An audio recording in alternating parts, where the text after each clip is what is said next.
श्यामपुर नाम का एक छोटा सा गांव था। गांव के किनारे एक घना और रहस्यमयी जंगल था। लोग कहते थे कि उस जंगल में रात होते ही अजीब अजीब आवाज़ें सुनाई देती है। उसी जंगल के पास दो बूढ़े आदमी रहते थे। एक का नाम था हरीराम और दूसरे का नाम था गंगू काका। दोनों की उम्र बहुत हो चुकी थी, बाल सफ़ेद हो गए थे, लेकिन बातें करने का शौक अभी भी जवान था।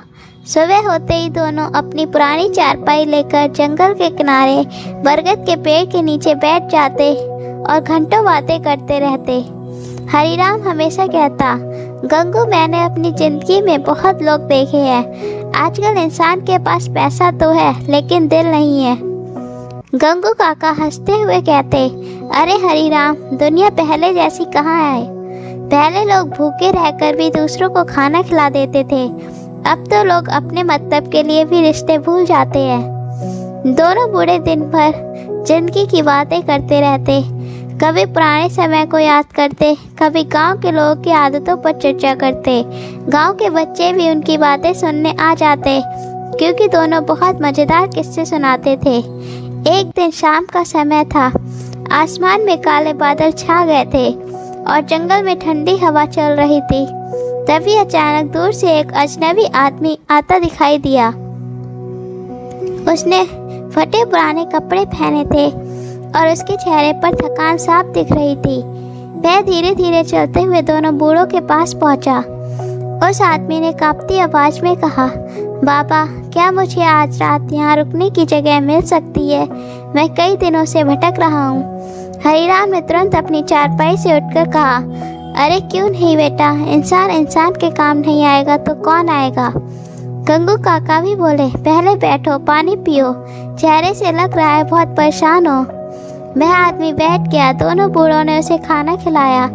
कुछ देर बाद उस आदमी ने पूछा, बाबा, आप दोनों यहाँ अकेले रहते हैं, आपको डर नहीं लगता?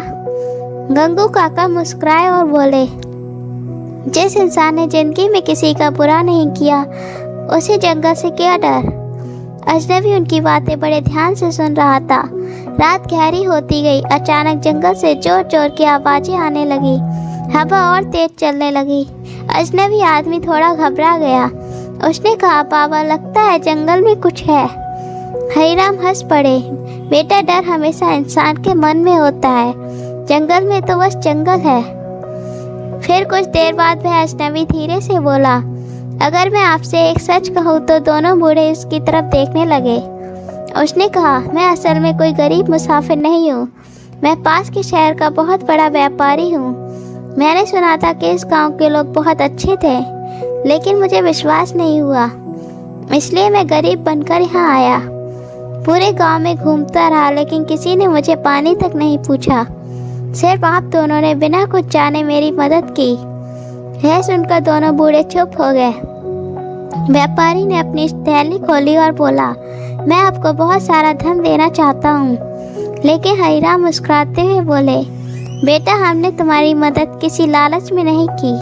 गंगू काका बोले, अगर सच में कुछ देना चाहते हो तो गांव के गरीब लोगों की मदद करना। व्यापारी उनकी बात सुनकर भावुक हो गया। अगले दिन उसने पूरे गांव में अनाज बांटा, गरीबों के लिए कुआं बनवाया और बच्चों के लिए एक छोटी पाठशाला भी बनवाई। उस दिन के बाद श्यामपुर गांव में बदल गया। लोग समझ गए कि असली इंसान वही है जो बिना स्वार्थ दूसरों की मदद करे।